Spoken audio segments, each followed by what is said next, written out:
Hi everybody, how's it going? Mark here with another video, and this one is the review video. Yes, they turned up. Yes. Well, most of them did anyway. Still waiting for Punisher number 10, which is part 2 of the Omega Factor, but that'll turn up anyway. And as well as that, these lot did actually turn up yesterday. And I did a video yesterday as well. And it was me talking for 25 minutes about 4 comics. And when I tried to put it up on YouTube, it told me it was going to take about 10 hours to upload. So I thought I'd do another one tonight and make it a bit smaller and a bit shorter and a bit more compact. And me saying all this isn't really helping it make it any shorter, so I'll just get back and straight into the comics here. And first up we have Amazing Spider-Man 684, Ends of the Earth Part 3 by Dan Slott and Humberto Ramos. And this is absolutely brilliant. Dan Slott is a fantastic writer, and the stuff he's doing on Spider-Man is just amazing. What do we have in this one? You have the Avengers getting their asses handed to them by the Sinister Six. Silver Sable joining in the fray. You have Spider-Man, Black Widow and Silver Sable fighting the Sandman. And a really good premise, a really good idea for how the Sandman's powers work. Spider-Man's figured out that there is one tiny grain of sand. One tiny grain of sand. That one there. Yeah. One tiny grain of sand that houses Sandman's consciousness or his soul or spirit or however you want to call it. And it's that grain of sand that controls the whole of the Sandman's body. So that explains why 1 minute he can be a normal sized person and the next minute he can draw all the sand towards him together and become a massive great big sand monster. And I thought that was a really good idea actually. I thought it was a pretty cool idea for how the Sandman's powers work, to tell you the truth.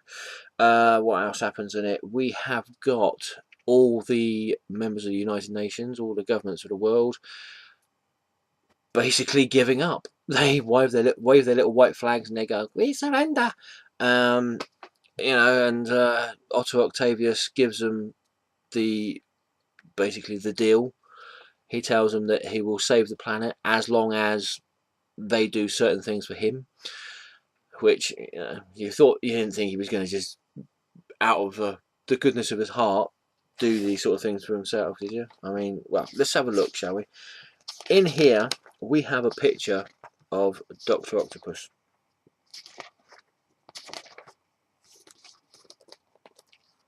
There's Dr. Octopus. He doesn't look very well, does he? There you go. That's him there. That's him there. The one that looks like a dried up chamois leather. Yeah, yeah. He doesn't look like he's got long to go, has he? No, no. I've seen raisins with more life in them than that. Yeah. But you can see why Dr. Octopus is trying to do what he's trying to do, because it's his last hurrah as far as he's concerned. It's his last battle cry to try and stop Spider-Man. And well, I think that's about it really. That's basically it. At the end of it, Otto Octavius calls out to the world saying that Spider-Man is a fugitive and he's trying to stop Dr. Octopus from saving the world. And Spider-Man ends up having to go on the run. So we shall see what happens next issue. And if it's as good as this one, it's going to be a bloody blinder. Yeah. Right. Next up we have, and I know, I promised I wouldn't. I know, I promised I wouldn't. But as much as you are hurting because I did, I lied to you, but what was worse, I lied to myself. And I don't think I could ever forgive myself for doing that. I got another 2 crossovers for Avengers Vs X-Men. After the last video when I said I wouldn't, well, I did say I didn't promise I wouldn't, but yeah. Yes, we have Avengers number 25 and Wolverine and the X-Men number 9. and what can I say? They're okay. We have Avengers number 25. There you go. There's the cover without too much glare on it. That's a nice enough cover. Obviously, this is looks like it's portraying Captain America, sorry, Captain America, and he's just been hit by one of Cyclops' blasts. There you go. I would say the best thing about this comic is that Walter Simonson is doing the artwork on it. And even then, I was a little bit underwhelmed by Simmons's artwork. I mean, his artwork on Thor in the 80s was absolutely fantastic, mind-blowing. You know, Simonson is the artist for Thor, and I'll just show you in here. It's a really cool. It's unfortunate that it goes over 2 pages, and it doesn't. It's not like a centre page, but there you go. Simmons's Thor, fantastic, absolutely fantastic. That is Thor. But I don't know. Maybe it's because the story isn't really much. I mean, you get this is the beginning of it. The Battle Royale. Yeah. Great big slugfest, you know. And then it ends, as on all these crossover titles at the moment, it goes back in time to show you what was happening with the different members of the Avengers. Now, this one is more Captain America involved. You see him, he's thinking about what certain people have said in the past few years. You've got Norman Osborn, you've got Wonder Man, you've got Lady Viper, all saying that, you know, the world doesn't need the Avengers anymore. The Avengers should be disbanded and never be brought back together again. And Captain America's wondering whether, you know, I suppose he's thinking if the Avengers are what they should be, sort of thing. And at that point is when Thor comes in to cheer his friend up. And you know, it's an okay story. To say it's not a good story isn't right, because it's okay, but it's just okay. Obviously, they're trying to give you a little bit of background of what was happening with the different Avengers, and I take it they'll be doing the same thing with the X-Men comics soon. They'll be giving you background of what the different X-Men were doing before Captain America come to the X-Men's island and the whole fight started off. But you know, it doesn't add anything to the miniseries. It doesn't give you anything extra to go with them. Maybe as they're going on, it might do, but this doesn't really. What else happens in it? They go to an AIM base and close it down in an inevitable way, and then you have Nova ended up talking to the Kree. I can't remember what the actual being's called. It's like the Kree One Mind. Yeah, Nova ends up talking to him, and that's when they find out that the Phoenix Force is coming towards the Earth. And then it ends, you know, and you know, it's an alright issue, but you know, do you really need it to enjoy Avengers vs X-Men? Probably not. You know. So there you go, Avengers number 25, and we have Wolverine and the X-Men number 9, and again, it's more the same. It's just the continuation of the previous issue of the students in the school. You get a bit of a glimpse of the Phoenix Force at the beginning of the comic, seeing it destroy a planet, and the rest of the comic is Captain America persuading Wolverine to come to the X-Men with him and to try and get Scott Summers to give up hope. And, you know, again, it's an alright comic. You know, I mean, Chris Batchelor's artwork in it is really nice. It's typical Batchelor's artwork, which is really nice. I've liked his artwork since he did Shade the Changing Man for DC Comics, so you know. You get the Rachel Summers and I believe his name's Quentin, the kid with the purple hair. Yeah, they end up going into having a fit, a psychic fit, because the Phoenix Force is coming towards the Earth, and as it gets closer to the Earth, it causes all the psychics and telepaths and anybody with mind powers and that to go, you know. But yeah, again, it doesn't. I don't think it actually adds anything to the miniseries. It's just a bit of background of what happened before the fight. You know, before the whole events on the X-Men Island and that. And at the end of it, you've got the Guardian saying he's going to go to Earth to save his son before the Phoenix Force gets there, and woe betide anybody who tries to stop him. Yeah. So again, it was okay, but it, you know, you don't need to buy it to enjoy X-Men versus Avengers versus X-Men, if indeed you are enjoying it. So yeah, there we go. Last comic is, well, it had to be Avengers vs X-Men #2.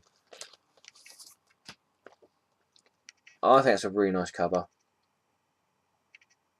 This is cover A. I'm not bothering with any of the, you know, the I'm on the X-Men side, I'm on the Avengers side, or any of the other variant covers. As far as I'm concerned, it's what's in between that thing and that thing that matters. You know, there's the odd occasion where I might get a cover that I see that I like and I want to get hold of, you know. But other than that, it's what's in the cover, in the comic, that counts for me. And wow, if you've been on YouTube and you collect comics and you've been looking at the comic book reviews in the last week, people will have reviewed this better, a hell of a lot better than I'm going to review it. So go and see their videos. But no, I mean, if you saw my last video on X-Men versus Avengers versus X-Men, I thought it was a brilliant issue. Issue 1 was fantastic. It was really good. It built up and up and up, and then that visor blast from Cyclops hitting Captain America's shield was like, wow, I want to read issue 2. And then I got issue 2 in my hands and I was reading it, and as I was reading it, I was like, why did I want to read issue 2 again? You know, it's okay, but I think it is definitely it's definitely got the issue 2 blues. You know, I think it's where you get the first issue, and the first issue is like, wow, yes, got to read the next one, and then you read the next one and it's like, oh, that was a bit of a letdown. You know, not as exciting as the first issue. You get some interesting fights. You've got Colossus versus Red Hulk.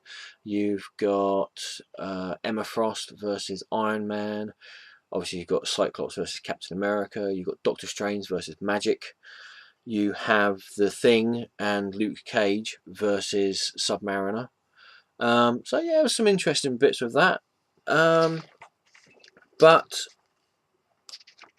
the main thing I'm going to talk about this is Scott Summers. Actually, one thing I want to say. I don't know who drew that. Just go it. Oh, come on. Right, I don't know who drew this. There you go. That's a bit too close now. I don't know who drew that, but that is horrible. Alright. That bit there is really good. That bit there is really good. That bit there, not too bad. That bit there is horrible. I'm sorry, but no, it just doesn't look right. I'm sorry, but anyway, I digress. Yeah, I want to talk about Cyclops. Now, a few people have said that Cyclops hasn't been himself lately, which is true. He hasn't been acting himself lately. I mean, he's always been a bit of an uptight prat, for want of a better word.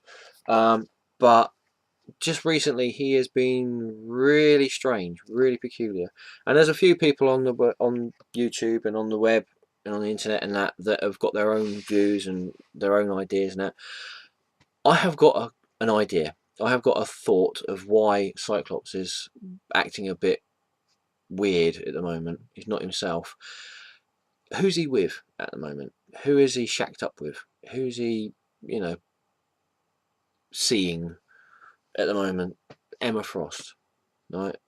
Probably the most powerful telepath on the planet now, seeing that Jean Grey and Professor X ain't around. And who else is he with? Who else is he hanging out with? Magneto. Magneto, the person who created and was the leader of the Brotherhood of Evil Mutants. The person who, for decades, has been trying to wipe out mankind so that mutant kind can prosper and grow and everything. I've got one word to say. If I can remember what that word was. Oh, yes. Sorry. Mind control. Yes, mind control. See, I had my own bit of mind control there. It just went in there and went. But yeah, to me, I think it's obvious. Emma Frost is mind controlling Scott Summers and trying to mould him into what Magneto wants him to be.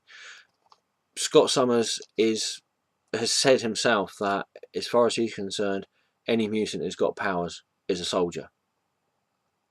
Who's that sound like? Magneto. I think that Scott Summers is being telepathically manipulated by Emma Frost to get the X-Men and mould the X-Men into the way that Magneto wants them to be moulded. Whether that's true or not, I don't know, but that's just my thought.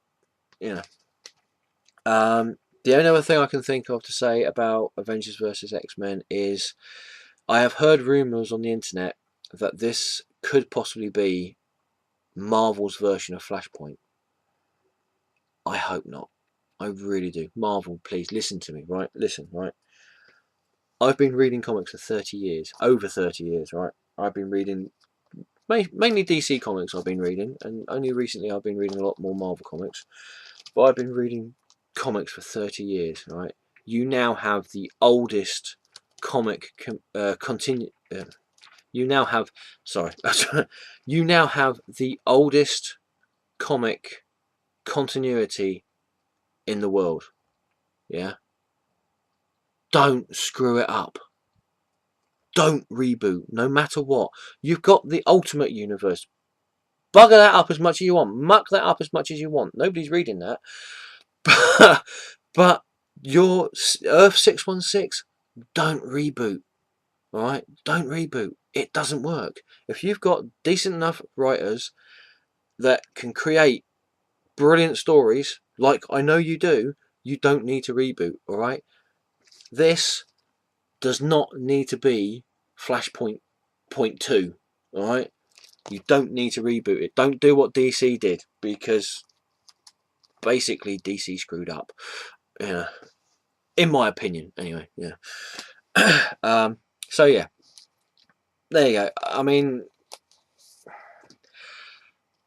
I'm a completist, so I will probably end up getting all 12 issues of this. I mean, I'm getting them. I'm not paying that much for them, luckily enough, at the moment. But I think it better pick up. Issue 3 better pick up. Otherwise, I'm not going to be happy. And if it goes downhill as much as this one did, then yeah, I might break a habit of a lifetime and not be a completist. But yeah, I mean, it's like I said, it's okay. It was an okay issue. You know, there's lots and lots of fighting in it, which you would expect with a comic that's called Avengers vs X-Men, but you know, didn't live up to the expectations of issue 1. You know. So there you go. That's the review. And oh yes, a little less than I was going to be. So hopefully it won't take 10 hours for me to upload this one. Thank you all for watching. Thank you everybody for subscribing. If you've got a comment, if you want to say anything, if you agree with me or don't agree with me on anything, put a comment in the comment section there. I really like reading the comments and I really like to interact with people. Yeah, if you like the video, like it, favourite it, you know, send me some money, you know. Thank you for watching everybody, and I hope to see you again soon. And until then, remember, whatever comics you read, make sure you enjoy them. Okay. Ta-ta for now.